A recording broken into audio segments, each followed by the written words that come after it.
Ama, ang lakas naman ng loob mo. Balik nyo na ang corona ng santo ninyo. Wala tayong pag-uusapan. Ama, nagkikita ka lang. Ang lakas ng loob mo.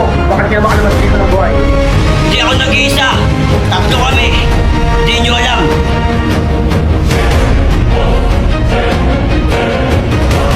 Ito ang isa. At ito pa ang dalawa. Ay, patatsak. Pakulihin namin to. Okay, tapusin na yan. Boss, may tira ako dito. Kukunin ko lang sana yung order nyo.